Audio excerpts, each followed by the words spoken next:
कई बार हम डिसाइड तो बहुत कुछ करते हैं कि ये करेंगे वो करेंगे, पर जब एक्चुअल करने का टाइम आता है तो कर नहीं पाते, क्योंकि अंदर वो नशा ही नहीं होता उस काम को करने का। और जब तक कोई भी काम करने का नशा यानी कि वो एडिक्शन तुम्हारे अंदर नहीं आ जाता, तब तक तुम उस काम को कभी भी 100% से नहीं कर पाओगे। इसलिए किसी भी काम को करने में जो नशा चाहिए वो बंदे में होना चाहिए, चाहे फिर आप कोई भी काम क्यों ना कर रहे हो। अगर आपके अंदर वो नशा है, वो एडिक्शन है, तो आप खुद को रोक नहीं पाओगे उस काम को करने से।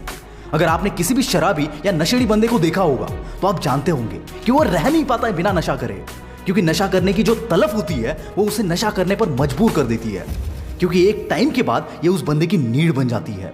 बिल्कुल ऐसे ही अगर आपका भी कोई सपना है, कोई चाहत है जिसे आपको हर हाल में हासिल करना है, और जब ये सपना आपकी नीड, आपकी जरूरत बन जाए, तो आप मेहनत का नशा किए बगैर खुद को रोक नहीं पाओगे। और इस नशे से जो बीमारी होती है उसी का नाम है सक्सेस, कामयाबी। दोस्तों, सपनों को हासिल करने का नशा अगर ना होता तो कोई भी बंदा 16-16 घंटे काम नहीं करता, क्योंकि यार कौन चाहता है आराम छोड़कर दिन रात काम करना। सीरियसली कोई नहीं चाहता, फिर भी लोग करते हैं क्योंकि उनका वो नशा उन्हें काम करने पर मजबूर करता है। आपने कहीं सुना है या नहीं पता नहीं, पर बिल गेट्स शुरुआत में जब माइक्रोसॉफ्ट की ऑपरेटिंग सिस्टम पर काम कर रहे थे तब वो रात को शूज पहनकर ही सो जाते थे, ताकि दूसरे दिन उठकर उसमें टाइम वेस्ट ना करना पड़े।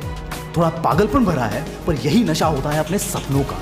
और यही आप किसी नॉर्मल बंदे को कंपेयर करोगे तो ये बंदा फ्राइडे को तो बहुत खुश होता है, क्योंकि वीकेंड पर अपने काम को छोड़कर वो लाइफ को एंजॉय कर सकता है।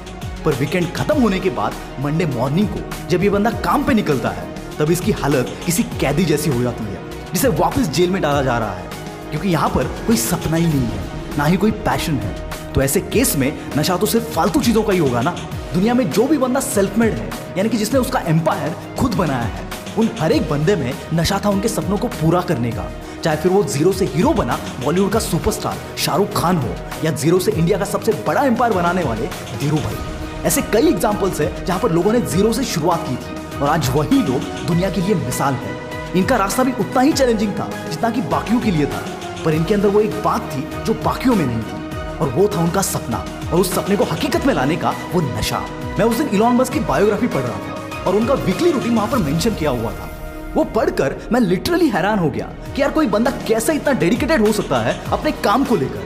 क्योंकि अगर किसी नॉर्मल बंदे को सिर्फ एक हफ्ता भी उनका रूटीन फॉलो करने को बोला जाए तो आई डाउट कोई कर पाएगा, और उसी डेडिकेशन के चलते ये बंदा आज उस मुकाम पर है। और दोस्तों, मैं यहाँ पर सिर्फ जीरो टू हीरो बने हुए लोगों की बात नहीं कर रहा हूँ। कुछ ऐसे भी लोग हैं जिनको बड़े बड़े एम्पायर, बड़ा नाम उनकी फैमिली से मिला था, और उन्होंने उस एम्पायर को, उस नाम को वहां तक पहुंचाया जहां तक शायद उनकी फैमिली भी ना पहुंचा पाती। और इसमें सबसे पहला नाम आता है हमारे मोटा भाई अंबानी का। अंबानी ब्रदर्स की कहानी तो आप जानते ही हैं। दोनों ने भी एक ही जगह से शुरुआत की थी, पर आज एक पूरे एशिया का सबसे अमीर आदमी है, और दूसरे के बारे में तो आप जानते ही हैं। दोस्तों, ये सब बताने के पीछे का मकसद ये है कि शुरुआत में भले ही आपके पास सब रिसोर्सेस हो, पर अगर आपके अंदर वो दम नहीं है तो आप परफॉर्म नहीं कर पाओगे। और यही कहानी हमने बॉलीवुड में भी कई बार देखी है, जहां पर बाप सुपरस्टार और बेटा फुल फ्लॉप। इसीलिए दोस्तों, कभी भी ये सोचकर डिप्रेस मत होना कि तुम्हारा कोई फैमिली बैकग्राउंड नहीं है। अगर तुम्हारे पास वो सपना है और उसे पूरा करने का नशा और वो जिद है, तो यकीनन कामयाबी एक दिन तुम्हारे कदमों में होगी। और दोस्तों, अभी आपका विल पावर स्टार अवेलेबल है खबरी ऐप पर, जहां पर आपको हर 2 दिन में ऐसी पावरफुल मोटिवेशनल ऑडियो सुनने को मिलेंगे। अगर आप ऐसी पावरफुल मोटिवेशन खबरी पर सुनना चाहते हो तो लिंक डिस्क्रिप्शन में है। That's it for today. This is Mangesh from the Willpower Star, signing off for the day. Bye-bye.